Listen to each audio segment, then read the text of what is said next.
কি গো, শুনছো? ওই গো, আরে শুনতে পাচ্ছো আমার কথা? উঠে পড়ো, সকাল গড়িয়ে বেলা হতে চললো। উঠে পড়ো, এবার না হলে তো কাজের জন্য দেরি হয়ে যাবে। আরে কি হয়েছে বলো তো? আরে সকাল সকাল চেঁচাচ্ছ কেন? দেখতে পাচ্ছ তো যে সকাল থেকে বৃষ্টি পড়ছে। আজকে আর কাজে যেতে ভালো লাগছে না, আমাকে একটু ঘুমাতে দাও দেখি। হ্যাঁ, সে তো দেখতেই পাচ্ছি সকাল থেকেই বৃষ্টি পড়ছে, কিন্তু তোমাকে কাজেও তো যেতে হবে। আবার ঘরেতে সেই রকম কিছু নেই, সামান্য বাজার আছে, ওটা দিয়ে আজ কোনো রকমে চলে যাবে। এই তো কদিন আগে বাজার করে নিয়ে এলাম, তা এক্ষুনি শেষ হয়ে গেল। তার শেষ হবে না? তুমি একদিন সামান্য পরিমাণে বাজার করে নিয়ে আসবে, আর সেটা কি সারা মাস ধরে চলতে পারে নাকি? আরে উঠে পড়ো, উঠে বাজারে যাও তো। দেখো গিন্নি, আজকে সকাল থেকে প্রচন্ড বৃষ্টি পড়ছে। আমি আজকে কাজেও যাব না আর বাজারও করতে যাব না, যা আছে ওদিক দিয়ে আজকে চালিয়ে নাও আর কি। কালকে সকাল সকাল উঠে বাজারে যাব। আমাকে এখন বিরক্ত করো না, ঘুমাতে দাও, ভালো লাগে না।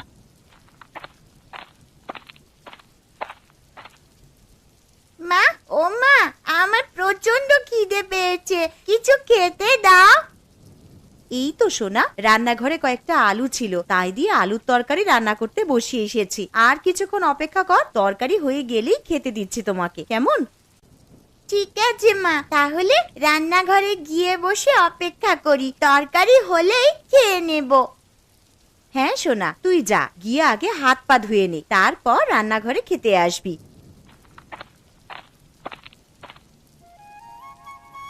মালতীমা, ও মালতীমা, বাড়িতে আছিস? একবার বাইরে আয়। হ্যাঁ মালতীমা, একবার বাইরে বেরিয়ে আয় তো। আরে এটা তো বাবা মার মতন গলার আওয়াজ মনে হচ্ছে, যাই একবার বাইরে গিয়ে দেখি।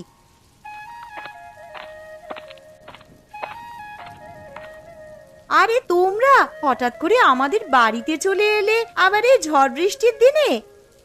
হ্যাঁ রে মা, চলি এলাম এই বৃষ্টির দিনে। বাড়িতে বসে বসে আর ভালো লাগছিল না, তাছাড়া আবার সকাল থেকে বৃষ্টি পড়ছে। তোর মাকে বললাম যে মেয়ের বাড়ি থেকে ঘুরে আসবে, তোর মা একেবারেই রাজি হয়ে গেল, তাই চলে এলাম। সে তোমরা বেশ ভালোই কাজ করেছো আমাদের বাড়িতে চলে এসে। তা বলো, তোমরা কেমন আছো? শরীর টরীর ভালো আছে তো? কেমন আর থাকবো রে মা, ঠাকুরের অশেষ কৃপায় বেশ ভালো রকমই দিন কেটে যাচ্ছে। তা তোরা কেমন আছিস বল? আমরাও খুব ভালো আছি মা। আরে দাদুন, দিদুন, তোমরা কেমন আছো? দিদি ভাই, খুব ভালো আছি। আর এই নাও, তোমার জন্য মিষ্টি নিয়ে এসেছি। আহ বাবা, তোমরা আবার এইসব আনতে গেলে কেন? জানো তো তোমার নাতনি কেমন মিষ্টি পেলে আর কিছু চায় না, আরে এত মিষ্টি খেলে শরীর খারাপ করবে তো। তা আনবো না?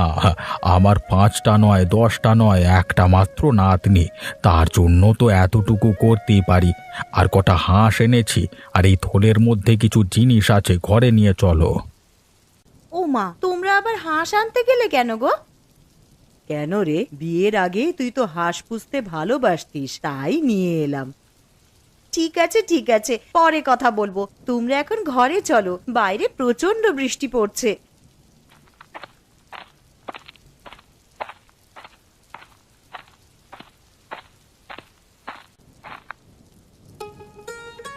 বাবা, ও বাবা, ওঠো গো, একটা সুখবর আছে। আবার কি হলো রে মা? আমাকে কি তোরা একটু শান্তিতে ঘুমাতে দিবি না? আরে একদিন একটু কাজে ছুটি নিলাম, তাও দেখছি আরামে ঘুমাতে পারবো না। তা বল কি হয়েছে? বাবা জানো, আজ দাদু আর দিদুন আমাদের বাড়িতে এসেছে। হ্যাঁ, সে কি রে? তা কখন এলো? এই তো বাবা, তুমি যখন ঘুমিয়েছিলে তখনই দাদু আর দিদুন আমাদের বাড়িতে এসেছে। দাদু আর দিদুন ওই ঘরে বসে আছে। একে বৃষ্টির জন্য কাজে যেতে পারিনি, পকেটে সেরকম পয়সা নেই, আবার শ্বশুর শাশুড়ি চলে এলো, এখন দেখছি পকেটে যেটুকু টাকা ছিল সেই সমস্ত টাকাই ফাঁকা। বাবা তুমি ওই ঘরে যাবে? আমি চলে গেলাম, তুমি এসো। হ্যাঁ রে, চল মা।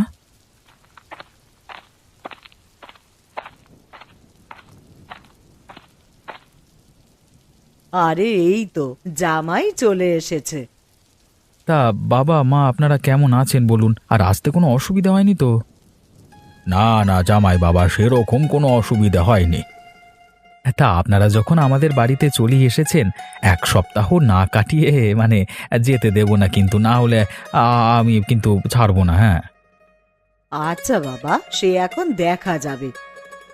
না মা, দেখা যাবে বললে তো হবে না। জামাই যখন একবার বলেছে তখন তোমাদেরকে এই কথা রাখতেই হবে। আর কি গো শুনছো, আর তুমি একবার রান্নাঘরে এসো তো, কিছু কথা আছে।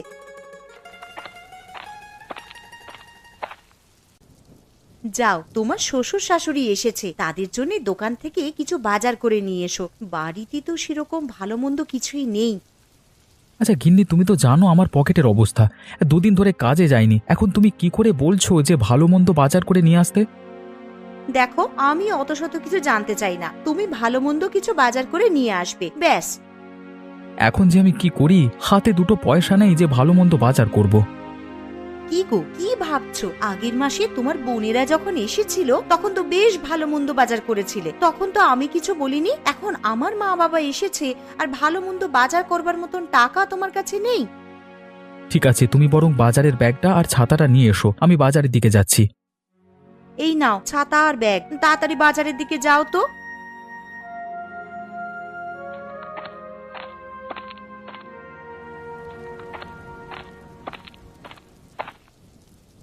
আরে মালতী, জামাইকে দেখলাম হাতে ব্যাগ নিয়ে মাথায় ছাতা দিয়ে বাজারের দিকে যাচ্ছে। তুই এই বৃষ্টির দিনে ওকে বাজারে কেন পাঠালি রে? মা, আমি পাঠাইনি, তোমার জামাই বলল এতদিন পর আমার বাড়িতে শ্বশুর শাশুড়ি এসেছে, আর কিছু ভালো মন্দ খাওয়াবো না, তাই তো হাতে ব্যাগ নিয়ে আর মাথায় ছাতা দিয়ে বাজারের দিকে গেল। আরে দূর থেকে কে ছাতা মাথায় দিয়ে আসছে এত বৃষ্টির মধ্যে? মনে হচ্ছে তো দীপক। আরে প্রশান্ত, তুই কোথায় গেছিলিস এত বৃষ্টির মধ্যে? এই যে দেখ না দীপক, বাড়িতে কুটুম এসেছে, তার জন্য বাজারে এসেছিলাম মাছ কিনতে, কিন্তু কাঁচা সবজি বাদে কিছুই বাজারে পেলাম না। তুমি ঠিক বলছো প্রশান্ত। আরে আমার বাড়িতে তো শ্বশুর শাশুড়ি এসেছে, আমার বউ আমাকে পাঠালো কিছু ভালো মন্দ বাজার করবার জন্য। হ্যাঁ, তুমি বলছো কাঁচা সবজি বাদে আর কিছু নেই বাজারে? হ্যাঁ রে দীপক, আমি ঠিকই বলছি। আরে তোর পিসিমার বাড়ি আমাদের পাশেই তো, ওনার খুবই শরীর খারাপ, তুই একবার গিয়ে দেখে আয়, বুঝলি? হ্যাঁ রে প্রশান্ত, আমিও শুনেছি পিসিমার শরীরটা খারাপ। দেখতে যাবো যাবো করে আর যাওয়া হয়নি, মানে যেতে হবে বুঝলি। হ্যাঁ তুই যা, আর বাজারে তো ভালো মন্দ কিছু বসেনি, তুই একবার পিসিমার বাড়ি ঘুরে যা, বুঝলি? ঠিক আছে, আমি এখন আসছি। একবার বাজারে গিয়ে কাঁচা সবজি কিছু কিনি, তারপর পিসিমার বাড়িতে গিয়ে একবার পিসিমাকে দেখে আসবো।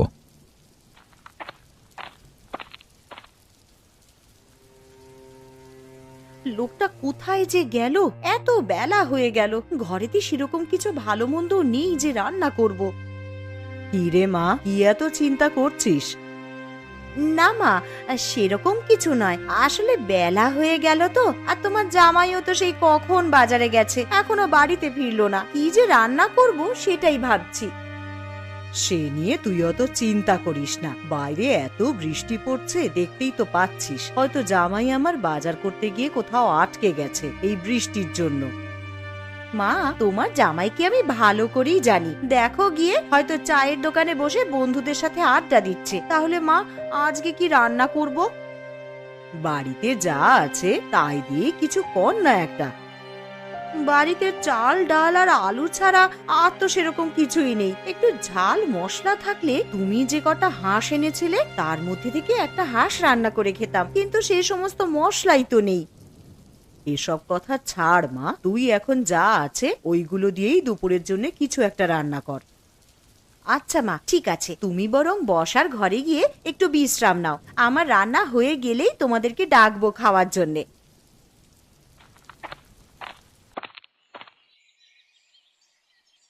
শম্পা বৌদি, আরে ও শম্পা বৌদি, শুনতে পাচ্ছ? বাড়িতে আছো তোমরা? কে? আরে দীপক নাকি? এসো এসো, ঘরে এসো। শুনলাম নাকি পিসিমার শরীরটা খুবই খারাপ। হ্যাঁ গো দীপক, পিসিমার খুবই শরীর খারাপ। তা পিসিমা কোথায়, দেখতে পাচ্ছি না যে? ওই তো পাশের ঘরে শুয়ে আছে, আসো পিসিমাকে একবার দেখবে এসো।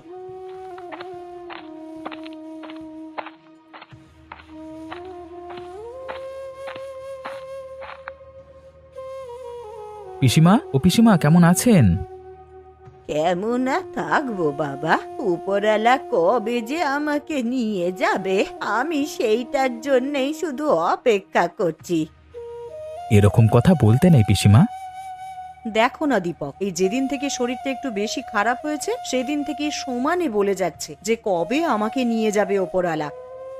আচ্ছা বৌদি, দাদা তো শহরের বাইরে কাজে আছে, তা দাদাকে চিঠি পাঠিয়ে বলেছো যে পিসিমার শরীর খারাপ? হ্যাঁ দীপক, আমি কালকেই চিঠি পাঠিয়েছি, তবে তোমার দাদাকে ছুটি দেবে কিনা তা বলতে পারছি না। কেন ছুটি দেবে না? কর্মচারীদের ভালো মন্দ তো কোম্পানি দায়িত্ব নেবে, তাই না?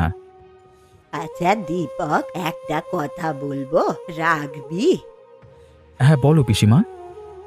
মরার আগে আমার একটা ইচ্ছে ছিল যে হাঁসের মাংস খাবো, তুই কি আমায় করে খাওয়াবি রে? অবশ্যই পিসিমা, খাওয়াবো না কেন? পিসিমা ভাইপোর কাছ থেকে এতটুকু আবদার করেছে, আর ভাইপো সেটা করবে না? আমি কালই তোমার জন্য হাঁসের মাংস রান্না করে নিয়ে আসবো। আচ্ছা দীপক, ঠিক আছে। তাহলে আজকের মতো আসি বৌদি। হ্যাঁ, বেলা গড়িয়ে দুপুর হয়ে গেল, এবার বাড়ির দিকে যেতে হবে। দুপুরে দুমুঠো খেয়ে গেলে হতো না? না গো বৌদি, বাড়িতে আমার শ্বশুর শাশুড়ি, আমার বউ সবাই মিলে আমার জন্য অপেক্ষা করছে। আমি আজকের মতো আসছি। হ্যাঁ, আবার পরে একদিন এসে খাবো।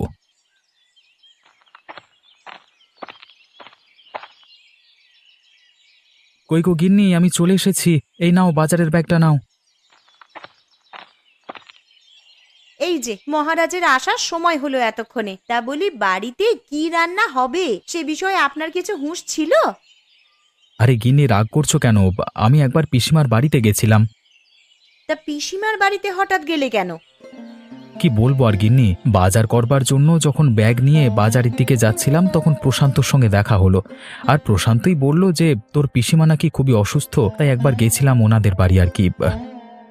তা গিয়ে কি দেখলে ভালো আছে পিসিমা? দেখে তো মনে হলো শরীর প্রচণ্ডই খারাপ, আর পিসিমা আমার কাছে একটা আবদার চেয়েছে। পিসিমা আবার কি আবদার করেছে গো তোমার কাছে? বলেছে যে আমাকে একদিন হাঁসের মাংস করে খাওয়াবি। আমি বলেছি কেন খাওয়াবো না। ঠিক আছে, তাহলে আমার মা যে কটা হাঁস এনেছে তার মধ্যে থেকে একটা কেটে রান্না করে পিসিমাকে দিয়ে আসবে। তা কবে পিসিমাকে করে খাওয়াবে হাঁসের মাংস? কাল কি করে খাওয়াবো, কারণ শয্যাশায়ী মানুষ আমার কাছে আবদার করেছে, না খাওয়াতে পারলে আমারই খারাপ লাগবে। তাহলে আজ রাতেই বরং হাঁসের মাংস রান্না করে রাখি, কাল সকাল সকাল উঠে তুমি পিসিমার বাড়িতে গিয়ে দিয়ে আসবে। ঠিক আছে গিন্নি, সে না হয় করবো। তুমি এখন আমাকে গামছাটা দাও তো, আমি এখন স্নান করে আসি। এসে খেতে দেবে, খিদের জ্বালায় পেটে ছুঁচো ডন দিচ্ছে আমার। এই নাও গামছা, তুমি স্নান করে এসো, আমি খেতে দিচ্ছি।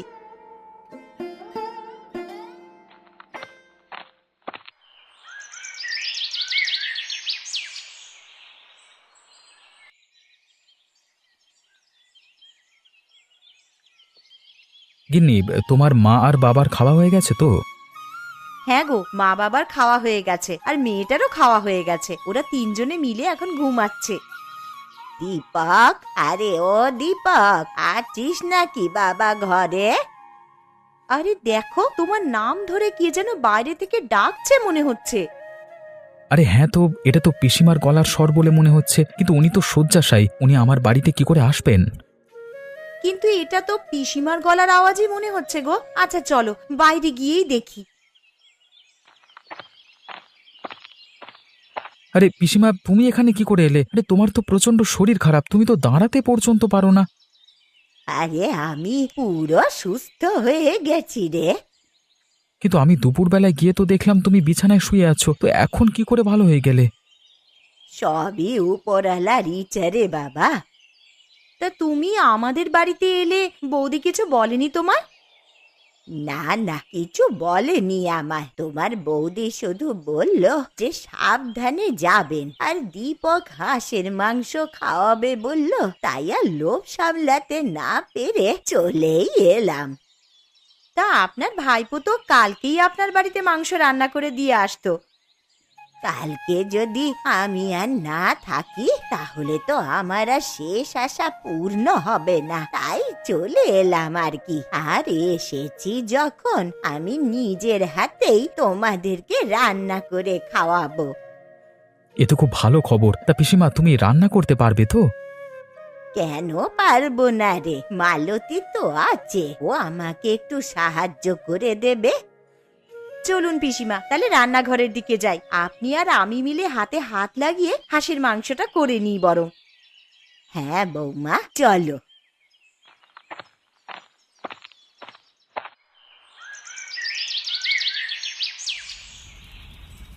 তাহলে হাঁসের মাংস তো রান্না হচ্ছেই, তা তার সাথে খাওয়ার জন্যে কি করা হবে বৌমা? কি আর করবেন পিসিমা, তাহলে রুটিটাই বানানো যাক। হাঁসের মাংসের সাথে বেশ ভালোই লাগবে খেতে। হ্যাঁ মা, তুই ঠিকই বলেছিস, হাঁসের মাংসের সাথে রুটিটা একদম জমে যাবে। কিন্তু পিসিমা, একটা অসুবিধা আছে। কি অসুবিধা বৌমা? আসলে আপনার ভাইপো হাঁসের মাংস খায় না। কে খায় আর কে না খায় সে দেখাই যাবে খেতে বসে।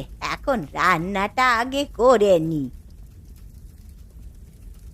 আরে বেয়ান, রান্নাটা যা করেছেন না, গন্ধেতেই তো অর্ধেক পেট ভর্তি হয়ে গেল। আমার এদিকে রুটি করা হয়ে গেছে। ও পিসিমা, আপনার কত দূর? আমারও এইদিকে প্রায় হয়েই এসেছে। বৌমা, তুমি বরং ওদেরকে নিয়ে গিয়ে খেতে বসাও, আমি খাবারগুলো নিয়ে যাচ্ছি। ঠিক আছে পিসিমা, তবে সাবধানে।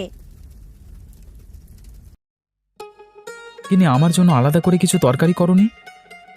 না, তোর জন্যে আর কিছু আলাদা করে করা হয়নি। হাঁসের মাংসের ঝোল দিয়েছি, ওই দিয়েই রুটিটা খা।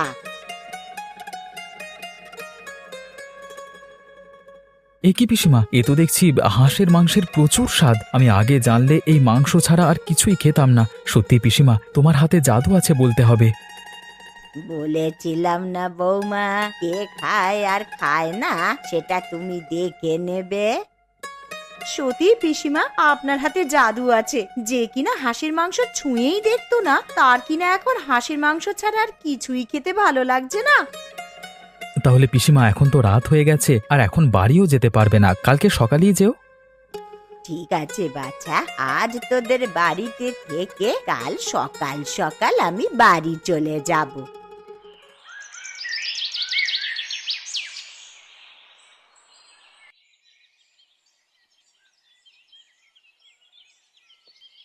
ও বাবা, চোখটা বন্ধ করতে না করতেই ভোর হয়ে গেল। কখন যে রাতটা কেটে গেল টেরই পেলাম না। যাই, এবার এঁটো বাসনগুলো আবার মেজে রাখি। আবার ওদিকে পিসিমাও আছেন, তার জন্য একটু জল খাবারও করে দিতে হবে। তানিশা, ও তানিশা, তোর পিসিকে ডেকে তোল না রে। মা, ও মা, পিসি তো আমার কাছে শুয়ে নেই। কি বলছিস? বিছানায় নেই মানে? আরে তোর পাশেই তো শুয়েছিলেন। আরে বাইরে গিয়ে দেখ আছে নাকি। বাইরে কি করে যাব মা, ঘরের দরজা তো ভেতর থেকে আটকানো। তাহলে তানিশা, তুই একবার বাইরে গিয়ে দেখে আয় তো পিসি আছেন কিনা।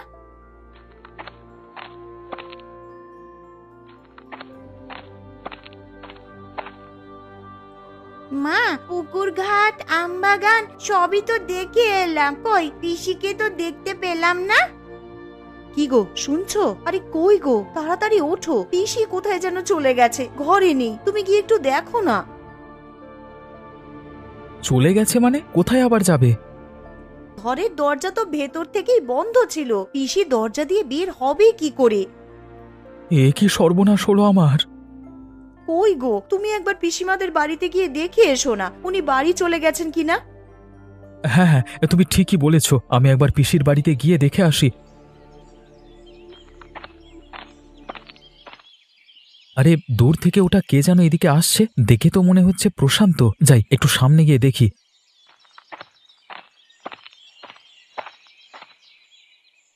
আরে প্রশান্ত, তুই এখানে কি করছিস? আর এত ছোটাছুটি করে কোথায় যাচ্ছিস?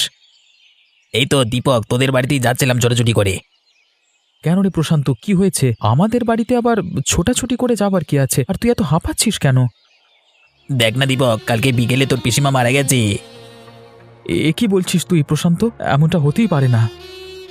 এমনটাই হয়েছে দীপক, তোর যদি বিশ্বাস না হয় তুই একবার পিসিমার বাড়িতে গিয়ে দেখ না। ঠিক আছে প্রশান্ত, আমার এখন তাড়া আছে, তাহলে তুই যা, গিয়ে আমার বাড়িতে খবর দে, আমি পিসিমার বাড়িতে যাচ্ছি। ঠিক আছে দীপক, তুই যা, আমি তোর বাড়ির দিকে যাচ্ছি।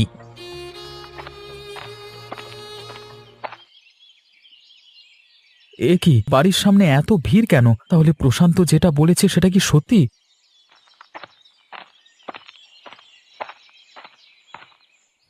বৌদি, ও বৌদি, পিসিমার এমন অবস্থা হলো কি করে?